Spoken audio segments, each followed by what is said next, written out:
A billionaire steps out of a supermarket, only to freeze in horror. Right before his eyes, a homeless girl is running away with his daughter. To onlookers, it looks like a kidnapping. Guards rush, engines roar, and panic spreads. But what happens next doesn't just shock the billionaire, it shocks everyone who hears the story. Who is this homeless girl? Why was his daughter with her? And what could the billionaire possibly do that would leave the world stunned? The sun was just beginning to dip behind the tall glass towers of the city, casting long golden streaks across the supermarket's polished parking lot. Ethan Cole, billionaire, philanthropist, and one of the most powerful men in the country, walked briskly through the automatic doors, a small bag of groceries in hand. The guards shadowed him at a distance, eyes scanning the crowd, but Ethan waved them off. "These are for Emily," he said, half smiling. A father can buy snacks for his daughter without looking like a head of state. The guards nodded and hung back. Ethan adjusted the crisp cuff of his tailored suit and took in the air, cool and sharp with the scent of asphalt and roasted chestnuts from a vendor down the street. He was thinking of Emily, his only child, waiting at home for him. At just 7 years old, she was the anchor of his life, the light he clung to after tragedy had stolen his wife. As he crossed the parking lot, he saw her. At first, his mind refused to process what his eyes were showing him. Emily. His Emily. Running. And with her, clutching her tiny hand, was a ragged girl in torn jeans, her hair matted, her face smudged with grime. Barefoot. Homeless. For one frozen heartbeat, Ethan's world tilted. The groceries slipped from his hand, oranges scattering across the pavement. Then his heart thundered. Emily was being kidnapped. Emily. His voice cracked like a whip. The bodyguard spun toward him, startled. "Get her. Stop that girl." Emily looked back at him, eyes wide, tears streaking her cheeks. But instead of breaking free, she gripped the homeless girl tighter. "Daddy," she cried, but the words were lost in the noise of rushing cars and footsteps pounding behind them. The homeless girl didn't look back. She ran like fire chased her, her thin arms wrapped protectively around Emily's shoulders as if shielding her from an invisible storm.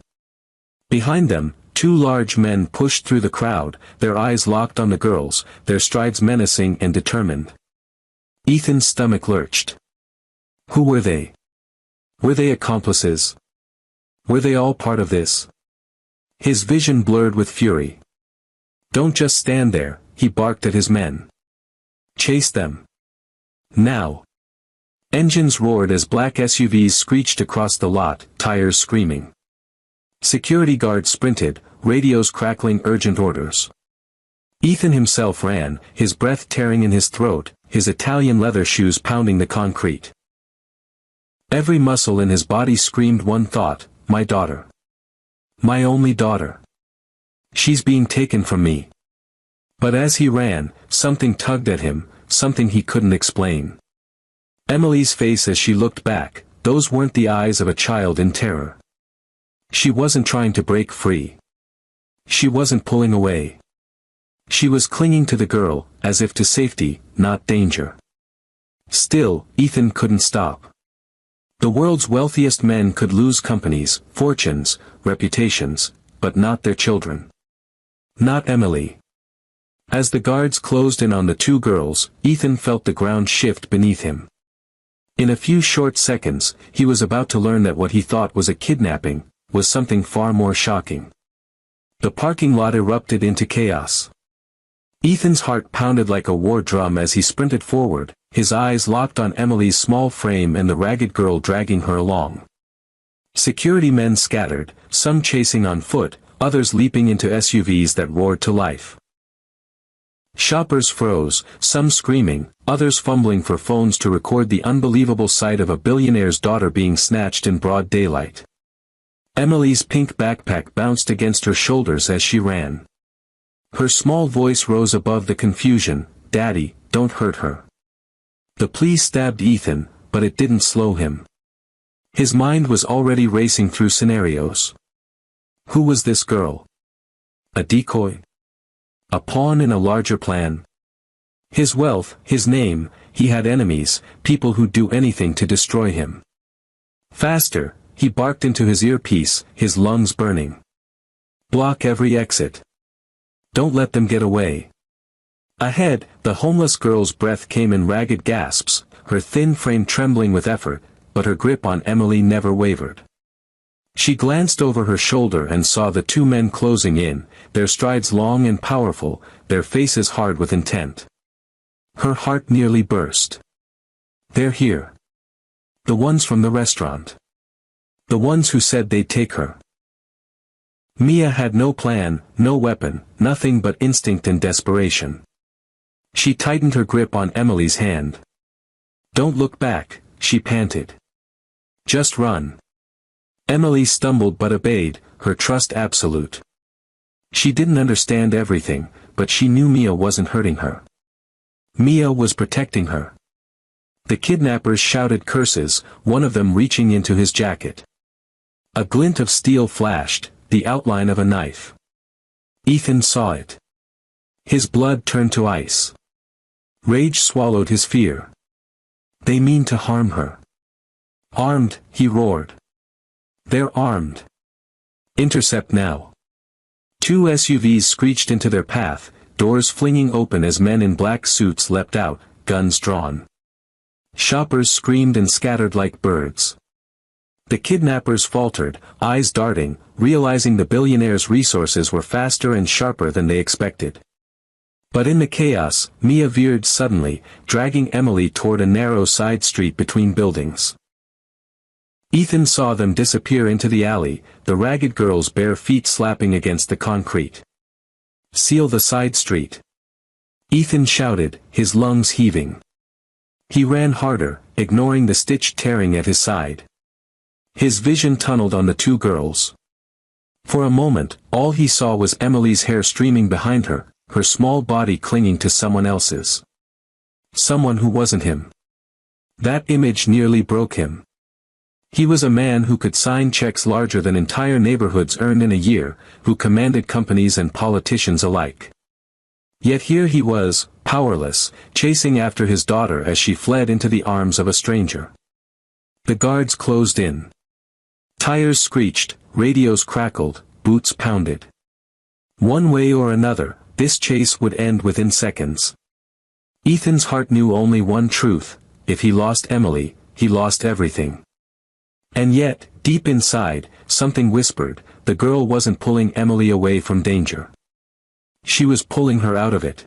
The alley narrowed, its walls smeared with graffiti and reeking of stale garbage. Mia's lungs burned, her legs screaming, but she didn't dare slow down. She could hear the pounding boots behind them, feel the eyes of men who wanted to tear Emily from her grasp. Emily stumbled, nearly falling. Mia yanked her up, clutching her tiny hand tighter. Don't let go, she whispered urgently. At the alley's end, headlights flared. SUVs blocked the exit, and men in suits poured out, weapons gleaming under the sodium streetlights. The path was sealed. Mia skidded to a halt, chest heaving. She wrapped her thin body around Emily, shielding her as the guards closed in. Her eyes darted wildly, no way out. Put the child down, one barked. Step away from her, another ordered. Emily's eyes widened in terror, not at Mia, but at the men advancing with guns. She pressed closer into Mia's arms, clinging to her as if she were the only safe place left in the world.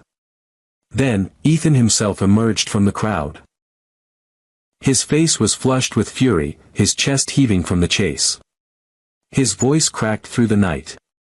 Emily. Come to me. For a second, Emily looked up at him, her small face streaked with sweat and tears. But instead of running into her father's arms, she buried her face in Mia's chest. Ethan froze. His heart twisted. Why wasn't she running to him? The guards moved closer, guns raised, their fingers trembling on the triggers. Mia screamed, "No. Don't hurt her. Please." But Ethan's command cut sharper than any bullet. Hold your fire. The guards froze. Silence hung heavy, broken only by the panting of lungs and the distant honk of a taxi. Ethan's eyes locked on Mia. "Let her go," he growled, his voice low and dangerous. "Whatever you want, take me instead. But release my daughter." "No." Emily shrieked suddenly, her small voice slicing through the air. She turned to her father, her arms still locked around Mia. Tears streaked her cheeks. "Daddy, don't hurt her. She's not a bad person, she's my teacher. She saved me." The world seemed to tilt. Ethan blinked, stunned. "What did you just say?" "She's my teacher." Emily sobbed. "She helps me with math, she always helps me. The bad men tried to take me, but she saved me." Ethan's mind reeled. This ragged, barefoot girl, this stranger, was no kidnapper. She was Emily's secret tutor.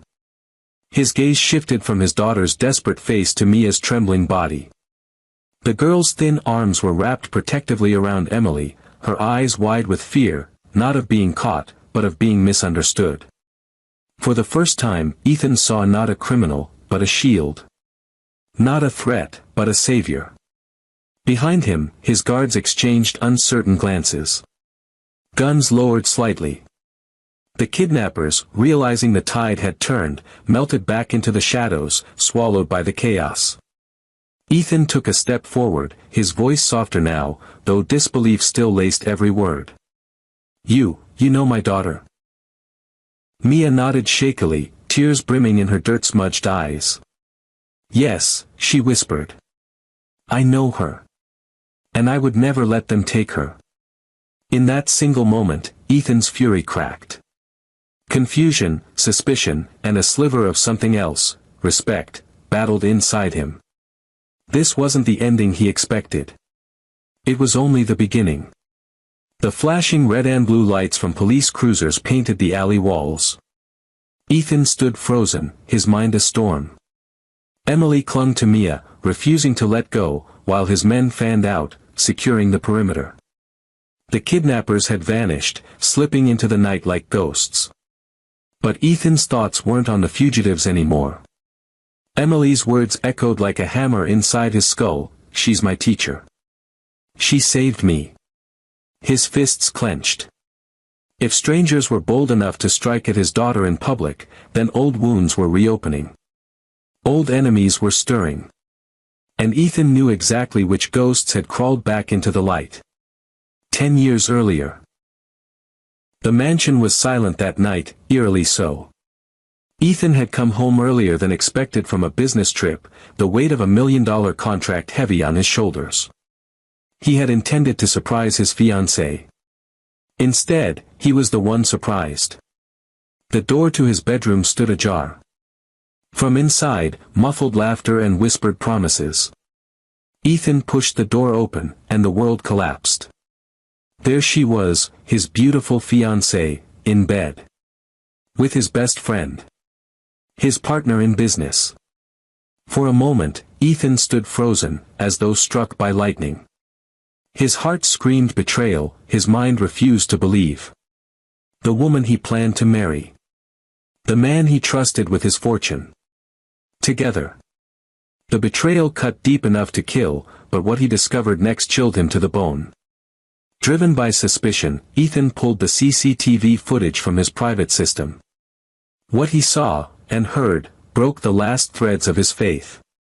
On screen, his fiancée and best friend whispered in the same bed. Their words were venom. "Once he marries me," she sneered, "it's easy. I'll get his assets transferred, the company's under my name. And I'll take care of him," his best friend added coldly. "An accident, quick and clean. No one will suspect." Ethan's blood turned to ice. They weren't just betraying him. They were plotting to murder him. The evidence was undeniable. Ethan turned them both in. The trial was swift, proofs of infidelity, recordings of conspiracy. His fiancée and best friend were sentenced and thrown behind bars. Ethan, shattered, buried himself in rebuilding his life. In time, he found true love. A woman who healed his wounds, who gave him laughter again, and, most importantly, gave him a daughter, Emily. For 10 years, life was good. Until illness stole his wife, leaving Emily motherless and Ethan alone again. Now, 10 years later, the ex-fiancé and ex-best friend were out of prison. The world had forgotten their crime, but they hadn't forgotten Ethan. Humiliation burned in them. Hatred consumed them. They wanted revenge, and they knew exactly how to strike.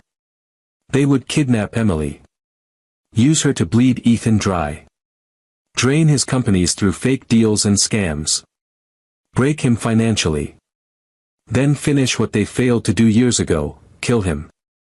As Ethan stood in that alley, watching his daughter cling to a homeless girl instead of him, his past came roaring back like a storm.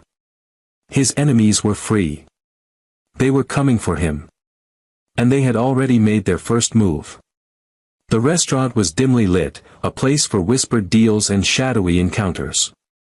Chandeliers dripped with crystal, and velvet curtains muffled the outside world. At a corner booth, far from prying eyes, two figures sat hunched close together.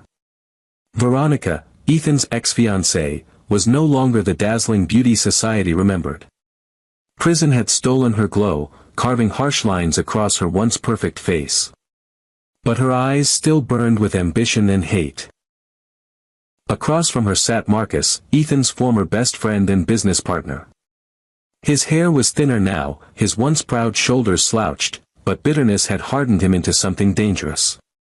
Veronica leaned forward, her voice a hiss. 10 years. 10 years behind bars, all because of him. Marcus clenched his jaw. He paraded the evidence like a trophy. Left us to rot. And look at him now, still rich, still powerful, raising his perfect little daughter in his mansion. A cruel smile curled Veronica's lips. Then we take what he values most.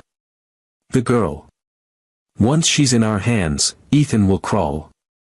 We'll bleed him dry, piece by piece. Fake contracts, scams, every dollar funneled away until he's bankrupt. And then, Marcus added darkly, he dies. For good this time. No mistakes. He'll pay for humiliating us. Veronica's eyes glittered. I've already found men willing to do the job. Professionals. They'll watch the girl, learn her routine, and snatch her when the time is right. At the next table, a waitress poured water into a chipped glass for a thin, ragged teenager. Mia bowed her head in thanks, clutching her bag close. She had been begging outside, and the waitress, out of pity, had brought her in for scraps of food.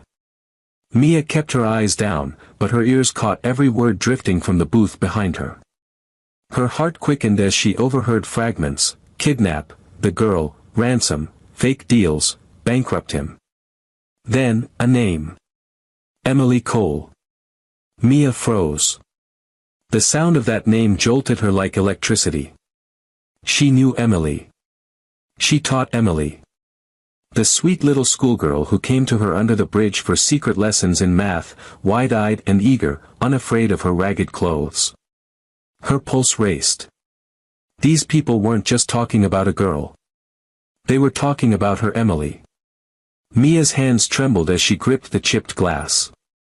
She wanted to scream, to run, but she forced herself to stay still, listening, memorizing every word. They won't suspect us, Marcus muttered. We've been quiet too long. We'll strike fast. Once she's gone, Ethan will crumble. Veronica's smile was venom. Good. Let's make him suffer. Mia's breath came shallow. Her mind reeled. She was just a homeless girl, what could she do against people like them? But one thing was clear, if she did nothing, Emily would be taken. As Veronica and Marcus toasted their plan with bitter wine, Mia slipped quietly from her chair.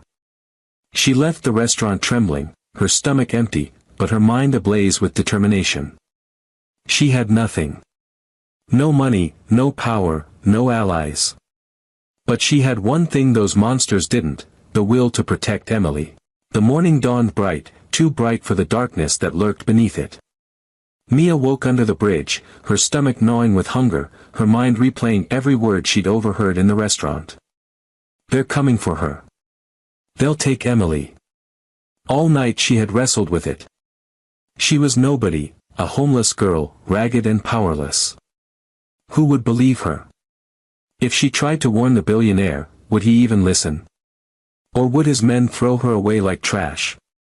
But one thought anchored her, Emily's trusting smile as she leaned over worn textbooks, her small hands gripping a pencil, whispering, "I understand now, thanks to you." She couldn't let that smile be stolen. By afternoon, Mia lingered near the school. Children spilled out in neat uniforms, their laughter ringing across the street. Her eyes searched for Emily, and there she was, ponytail bouncing, pink backpack slung over her shoulders. Mia smiled despite the fear twisting her gut. But her smile froze when she spotted them. Two men leaned casually against a black sedan, their eyes sweeping the children. They didn't belong. Their posture, their stares, the way their hands hovered near their jackets, it screamed danger. Mia's heart kicked. It's them. The ones she's been marked for. Her feet moved before her mind did. She darted forward, weaving through the crowd, eyes locked on Emily. Emily noticed her instantly. "Mia," she chirped, delighted, unaware of the storm approaching. "No time," Mia hissed, grabbing her hand. "We have to go. Now." Emily blinked, confused, but the urgency in Mia's eyes silenced her questions. She let herself be pulled, her small legs struggling to keep up. Behind them, the two men straightened. One spoke into his phone. The other began to move. Mia's pulse hammered. Faster. Faster. She cut through side streets, clutching Emily's hand as though her life depended on it, because it did. The kidnappers followed, long strides closing the gap. Shouts rang out. Emily panted. "Mia, what's happening?" "They want to take you," Mia gasped. "But I won't let them. Hold on to me." They burst into a wider street, straight into the parking lot of a supermarket. Cars honked. People shouted. Mia didn't stop. She scanned for an escape, anywhere safe, but every path seemed blocked. Then her heart froze. Standing just ahead, bags of groceries in hand, was Ethan Cole. His eyes widened as he locked onto the sight, his daughter, running, her hand in the grip of a filthy, barefoot girl. For Ethan, it was a nightmare come true. "Emily," he roared, dropping the groceries. "Guards! Stop her!" Emily tried to shout back, but her words were lost in the chaos. SUVs screeched into motion, bodyguards spilling out. Shoppers screamed, ducking for cover. Mia's chest burned, her legs aching, but she didn't stop. Behind her, she could hear the men closing in. In front of her, Ethan's furious eyes bore into her like knives. It looked, to everyone watching, like a kidnapping. But Mia knew the truth, she wasn't running from Ethan. She was running from the men who would take his daughter forever. And in that split second, the fates of all three collided. The police cars had come and gone, the kidnappers vanished into the shadows, leaving only tension and unanswered questions in their wake. In the Cole mansion later that night, the atmosphere was heavy, as though the air itself waited for answers. Ethan sat rigid in his leather chair, his jaw clenched, his piercing eyes fixed on the thin, ragged girl sitting across from him. Mia's clothes were torn, her hair tangled, her face streaked with grime, but her eyes, those sharp, intelligent eyes, never wavered. Emily perched on the arm of her father's chair, refusing to leave Mia's side. "She saved me, Daddy," Emily whispered for the 10th time. "They were going to take me. I saw them. She pulled me away." Ethan's hands tightened around the armrests. He wanted to believe his daughter, but trust didn't come easily. Not after his past. He leaned forward, his voice low, controlled. Who are you? And why were you with my daughter? Mia's lips trembled, but she lifted her chin. I teach her math. After school. She comes to me. Ethan's eyes widened. What? Emily nodded quickly, her small voice earnest. It's true, Daddy. She's really smart. She explains things better than my teachers. My grades got better because of her. I didn't tell you because, she glanced down, ashamed. Because I knew you wouldn't let me. Ethan exhaled sharply, rubbing his temple. He turned back to Mia. How does a girl from the streets end up teaching my daughter advanced subjects? The question cracked something open in Mia. For a long moment, she stared at the floor, her hands twisting in her lap. Then, in a voice that trembled but grew steadier with each word, she told him everything. Her father's death in a car accident. The grief that consumed her mother. The relatives who, instead of offering help, accused them of bringing misfortune. Being thrown out of the house her father had built with his own hands. Her mother's desperate attempt to fight back in court. The uncle who visited an herbalist and had charms cast, leaving her mother mentally unstable. The day they were cast into the streets, hungry, cold, sleeping under bridges, begging for scraps near gutters. Mia's voice broke, but she continued.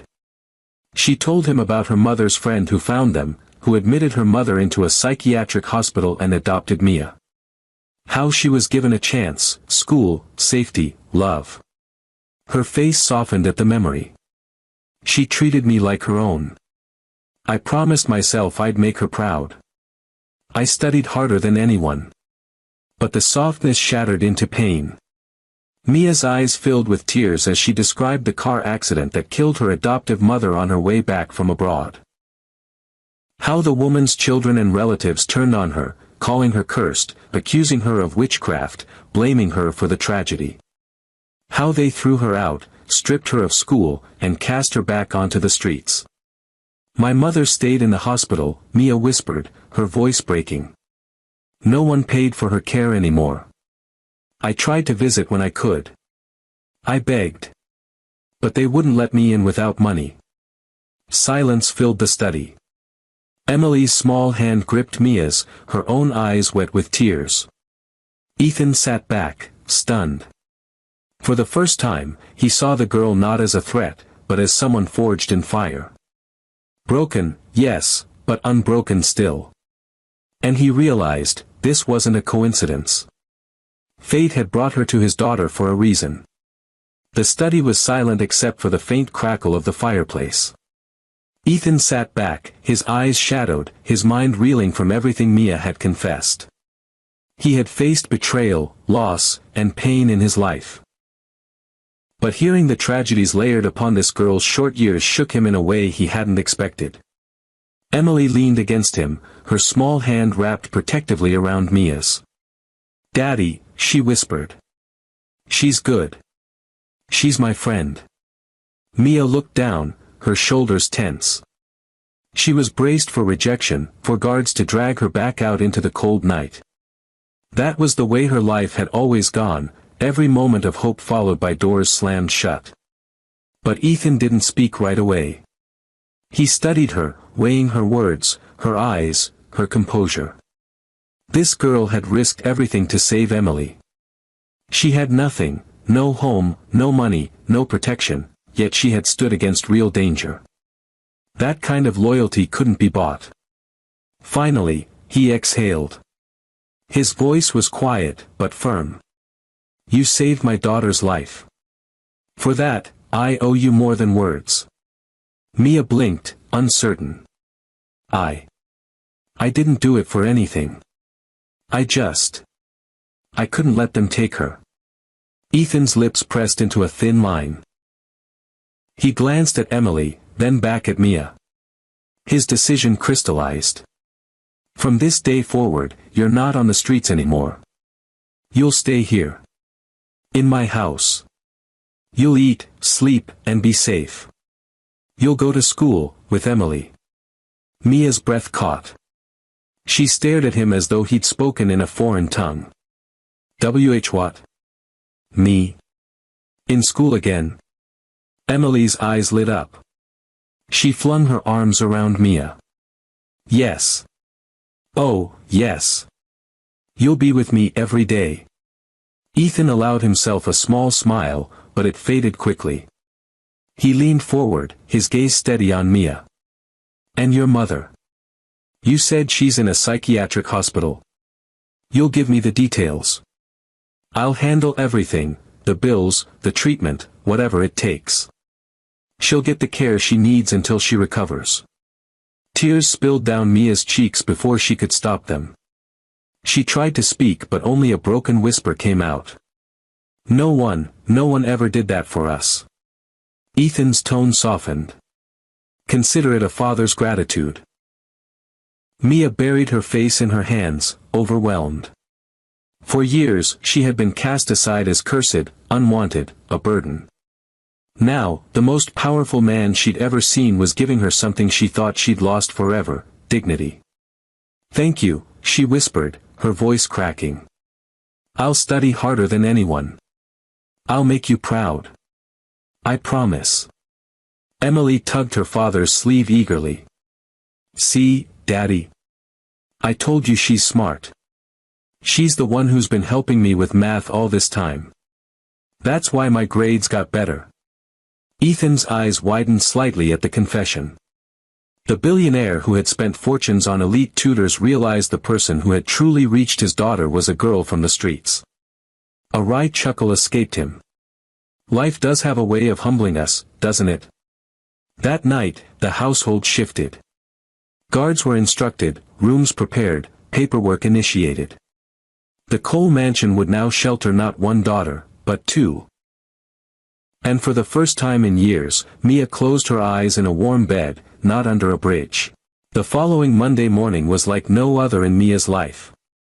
She stood in front of the sprawling iron gates of Westbridge Academy, Emily's prestigious school, dressed in a crisp new uniform that still felt strange against her skin. Her fingers trembled as she smoothed the pleats of her skirt, and used a fabric that wasn't frayed or dirty. Ethan's driver held the door open for her and Emily, while other parents in sleek cars stole glances at the new arrival. Emily bounced on her heels, clutching Mia's hand. Don't be nervous. You're with me. Everyone will love you. But Mia wasn't convinced. She could already feel the stares, curious, sharp, some outright hostile. Her heart pounded as the two of them walked through the gates, whispers rippling in their wake. By the time they reached the classroom, the whispers had become louder. A group of polished children eyed Mia with disdain, their lips curled in sneers. One girl leaned over to another, her voice dripping with venom. That's her. The homeless girl Mr. Cole adopted. Can you imagine?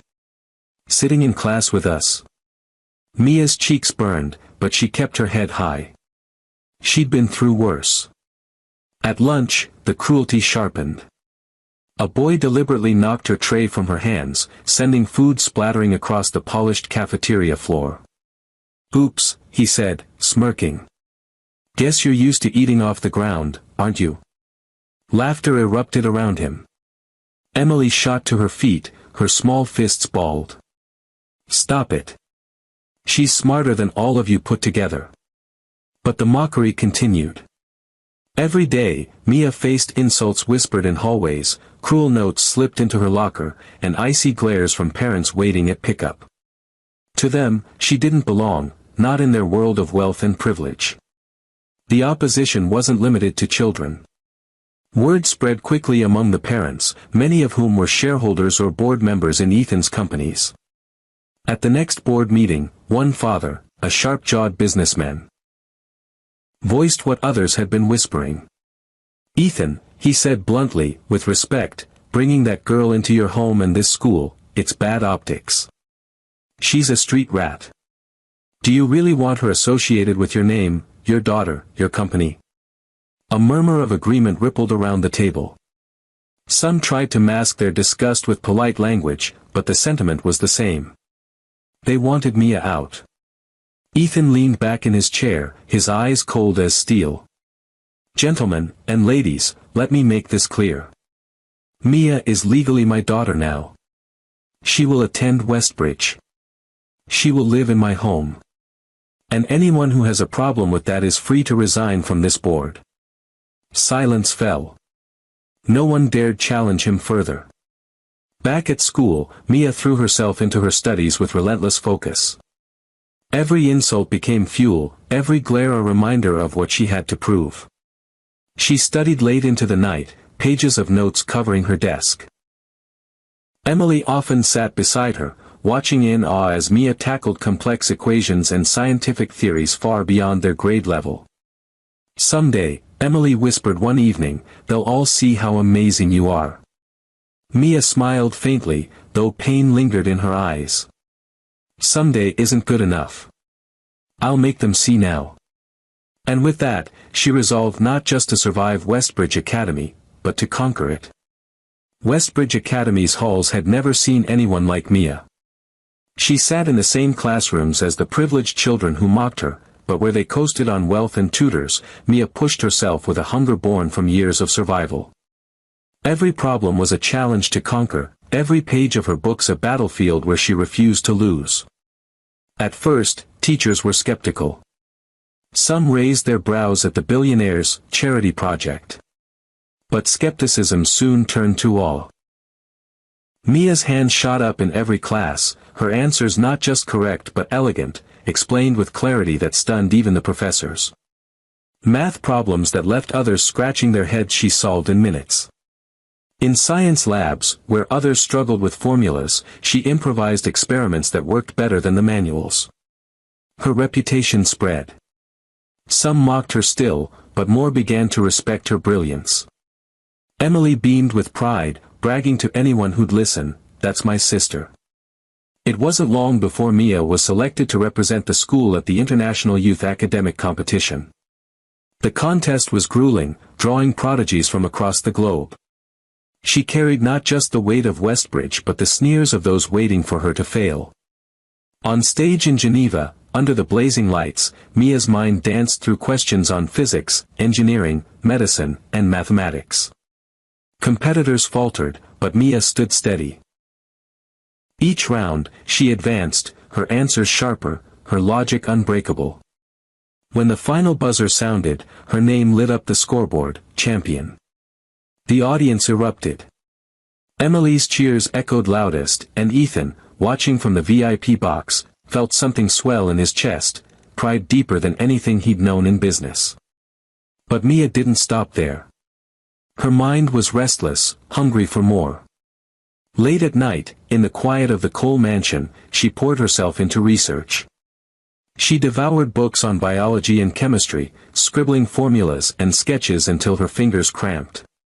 That's when she developed her idea, a medical device and formula designed to stabilize failing immune systems.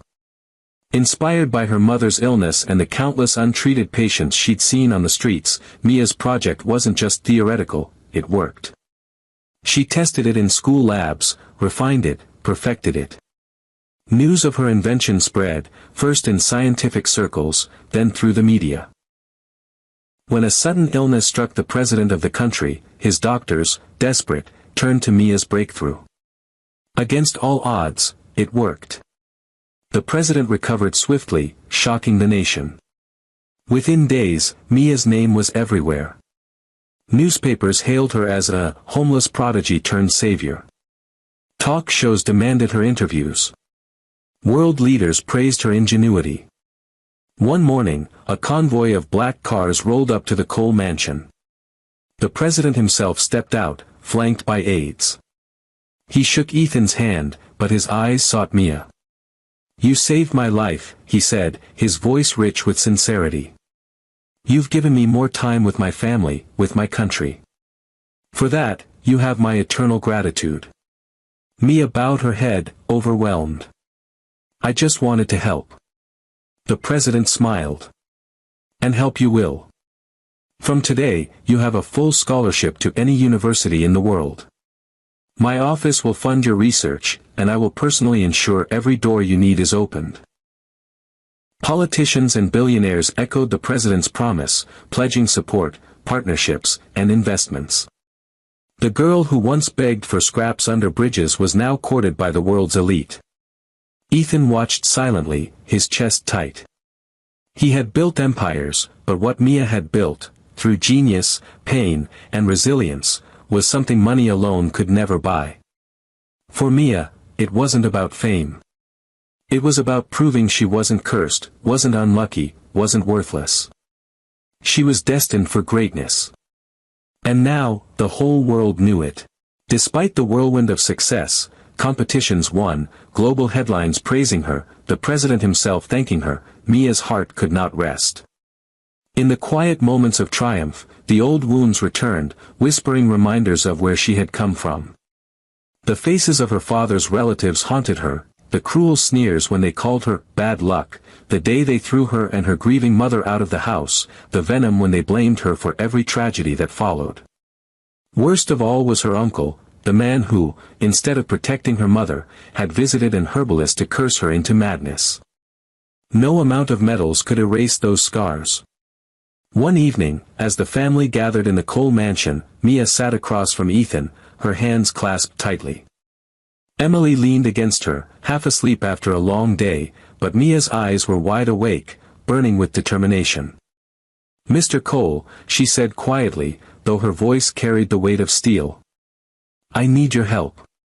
Not for me, for justice." Ethan studied her, already sensing where this was going. "Your uncle," he said. "And the others who betrayed you and your mother." Mia nodded, her jaw tight. "They ruined her life. They stole our home. They left us on the streets. And they got away with it. They can't keep walking free, hurting people." For a moment, silence filled the room, broken only by the crackle of the fire. Then Ethan leaned forward, his expression firm. "Then we'll see to it they don't." With his connections and Mia's new influence, the wheels of justice began to turn. Ethan arranged a private meeting with the president, who still owed Mia his life. In the gilded halls of the presidential palace, Mia stood tall despite the memories clawing at her chest. "They called me cursed," she told him plainly. "They cursed my mother until she lost her mind. They stole everything from us and left us to die. Now they're thriving, unpunished. It isn't right." The president's face darkened. "It will be investigated. Thoroughly. And if what you say is true, they will answer for it." Within weeks, government agents and cybercrime units uncovered the truth. Mia's uncle, far from a humble man, had been running elaborate scams. He posed as a wealthy businessman online, conning investors out of millions. Evidence piled up, emails, phone records, shell companies traced back to him. Several of Mia's relatives were also implicated, laundering money and covering his tracks. The day of their arrest was one Mia would never forget. She stood with Ethan at a distance as police swarmed the gaudy mansion her uncle had built on stolen wealth. Neighbors peeked through windows as officers dragged him out in handcuffs, his face twisted in rage. "You think you've won?" he spat when he saw Mia across the street. "You'll always be cursed. Nothing changes that." But Mia didn't flinch.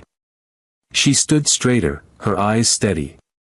"No," she said softly, her voice carrying across the crowd. "I'm not cursed. You are. And now the world sees it." The cameras flashed, capturing the moment. By nightfall, news stations ran the story: fraudulent businessman arrested after years of scams, exposed by his own niece. Mia's mother, still in the hospital but steadily improving, wept when she heard. "You did it, my child," she whispered when Mia visited her. "You gave me back my dignity." For Mia, it wasn't about revenge anymore. It was about closure, about finally proving to herself, her mother, and the world that the truth had prevailed. And for Ethan, watching Mia reclaim her past, the lesson was clear: the girl who had once been cast aside was no victim. She was a warrior, and she was just getting started. Spring sunlight streamed into the Cole mansion, spilling warmth across the polished marble and bathing the air in golden peace. For the first time in years, Ethan felt truly at ease. The constant fear, the betrayal of old enemies, the danger to his daughter, those storms had passed. But the greatest change was not in him. It was in Mia. The girl who had once slept under bridges now awoke in a canopy bed beside her sister Emily. She studied in sunlit halls instead of rain-soaked alleys. Her laughter, once muffled by hunger and fear, now echoed freely through the mansion. The prodigy the world had hailed as a genius had finally found something even greater than recognition: family. Her mother, too, was no longer the fragile figure locked away in a psychiatric ward. With proper care and treatment, she had grown stronger, her smile returning piece by piece. She often sat in the garden, sipping tea and humming lullabies from long ago, watching her daughter thrive in the home of the man who had saved them both. Yet for Ethan, something about her lingered in his mind. There was a gentleness in her eyes, a dignity that shone even through years of suffering.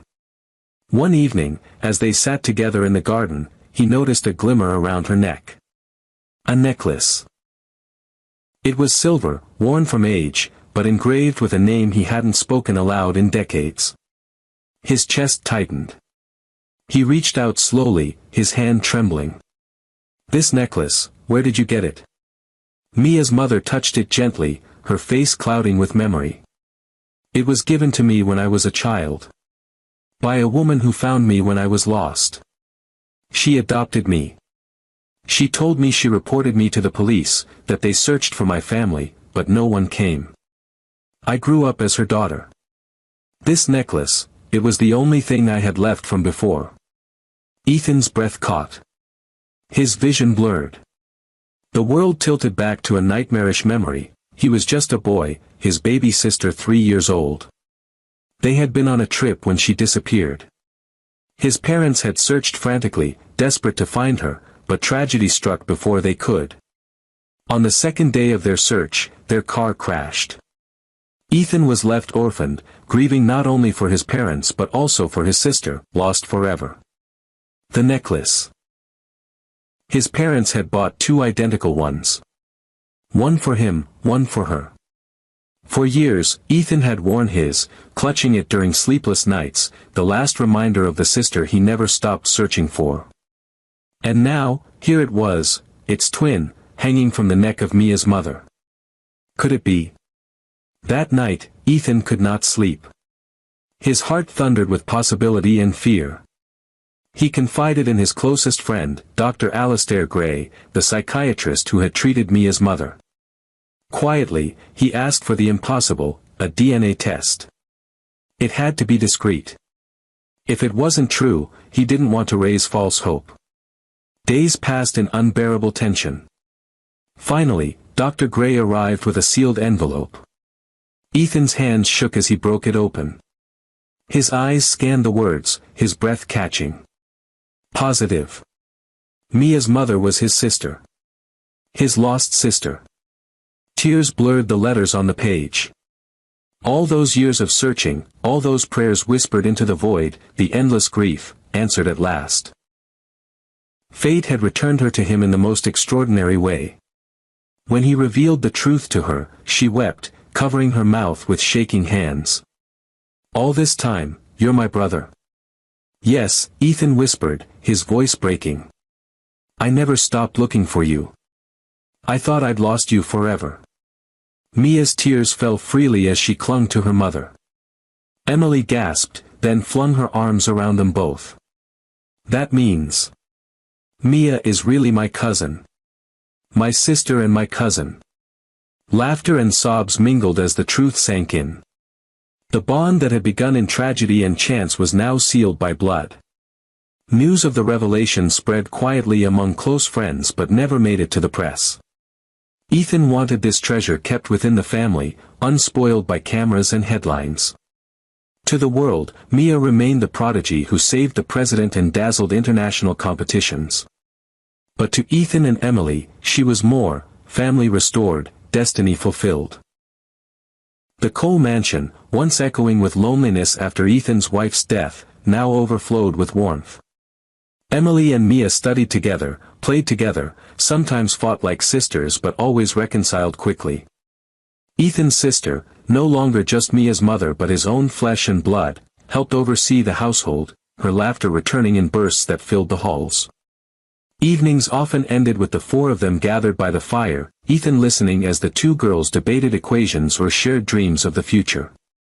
Sometimes, he would reach into his pocket, touch his own silver necklace, and glance at the identical one his sister wore. Together again, after so many years. Justice had been served. Veronica and Marcus, his treacherous ex-fiancé and friend, were thwarted and left powerless.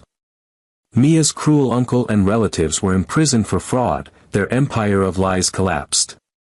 The ghosts of betrayal and loss had finally been buried. Now, in their place, stood something stronger. Ethan, once a man who believed wealth was his only shield, had found a greater treasure, family, lost, broken, but reunited. Mia, once a girl branded cursed and abandoned, had risen not only as a genius but as the living proof of destiny's strange mercy. And Emily, who had once clung to a ragged girl for safety, now grew up with not just a best friend and sister, but with the joy of a family larger and stronger than she'd ever imagined. They had been scattered by tragedy. They had been scarred by betrayal. But against all odds, they had found their way back to one another. And so, as spring turned to summer, the mansion that once held sorrow now rang with laughter, the sound of a family finally whole. For Ethan, for Mia, for Emily, and for his long-lost sister, it was not just a happy ending.